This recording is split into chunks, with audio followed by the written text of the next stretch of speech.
Yeah. And Kornel, like you know, I'm gonna now because I'm curious about it. I'm gonna talk about the another perspective, another saying, like make sacrifices now, so you don't have to make sacrifices later. Again, like let's come on the beginner side. What you would say to me or the listeners? What type of sacrifices we are talking about? Because I don't know, like sacrifices of time, like because you already experienced the journey. Mhm. What are the sacrifices we're talking about here?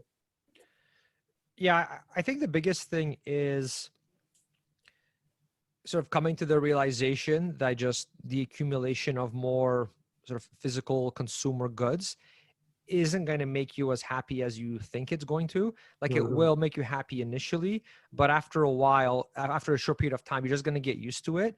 And so it's actually not going to generate the amount of happiness that you initially maybe thought that it would. And so when my wife and I were on our early retirement journey, we basically, our goal was to save 50% of our income. So basically we did, okay, my whole salary is going to go towards paying our day-to-day expenses, and my wife's salary is going to go towards like actually like saving, investing, that kind of a thing, right? So, or maybe it was, I think it might have been vice versa, but regardless, like one, one of the people in the relationship was to cover all the costs, and the other one was, okay, all that money is now being saved or invested, that kind of a thing, right? And so that's a sacrifice that worked out really well for us, because in our case we didn't have some like big win that let us retire. Like we didn't have some single big win that let us retire at or be financially independent at 32. That didn't happen. It was just a bunch of little things. Like big thing was, okay, right after university we started living together right away, my wife and I, and this is like before we even were married. And so right away we were dual income, and obviously you save a lot of money by living dual income versus like single, right? So that was a big thing. And then saving 50% of our household income, so was the other thing, right? So that Mhm. really helped. Not buying too big of a house was another huge thing, right? So yeah, we sacrificed, I guess you could say, by not getting the most expensive house we could afford, but we got a fine house. It was nice, but because it wasn't too expensive, we were able to save a lot more every month and get to that 50% savings target. Yeah. Same with cars, right? That's the other really big thing that holds people back. Like right now, we drive a $15,000 Dodge Caravan that I bought used off of Kijiji, right? We only have one car because my wife is a full-time stay-at-home mom. I'm like, I guess you could say semi-retired now because I still work on the podcast and the conference. So we could have another one, but why? We don't Yeah. need another car. It's a huge expense. And like I said, $15,000 for a car and this is a van, like a family van.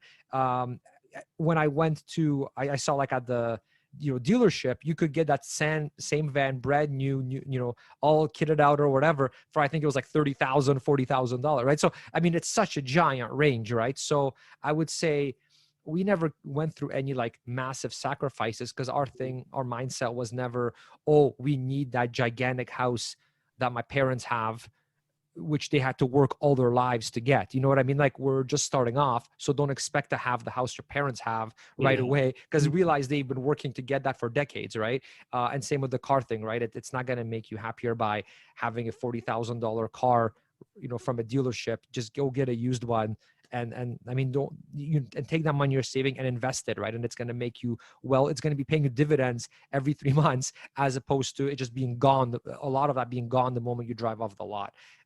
Yeah, so those are kind of, so I would say like the material Mhm. sacrifices, which really aren't, I would say, that big of a deal. No, I completely agree with that. Like, one of my mentor like really suggested me, and I didn't know that time. He suggested me like not to like spend that much money on my car. Hmm. And so the first car I bought here was like 2008 model, and I bought it like cash on like about $3,500. Hmm. And I'm Nice. still driving that. I'm still driving that. Yeah. So now I feel like because when I start investing and I feel like I'm not paying any monthly installments, I know like my car value is not going down. So now Yeah. I feel the value of the car. Oh yeah. So I completely agree with that. Yeah. Cars And are really expensive. Even like the ongoing, like it's yeah, hard. It's easy to underestimate what it is.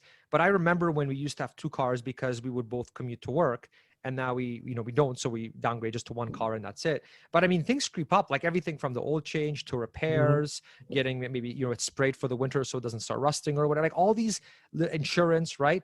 It's actually quite a bit. It really, like in addition to the cost of buying it, the maintenance actually really adds up too. So if I don't know, especially now with the COVID sort of era, right? If you're able to just work from home and and go down to just one car per household, I mean, it will save you so much money, but also a lot of time, because that's one less car you have to go take to the shop and, you know, clean and all this other kind of stuff too. So I think that's a really good sort of like hack, especially now that we're living in this world where a lot of people can actually work from home. Definitely.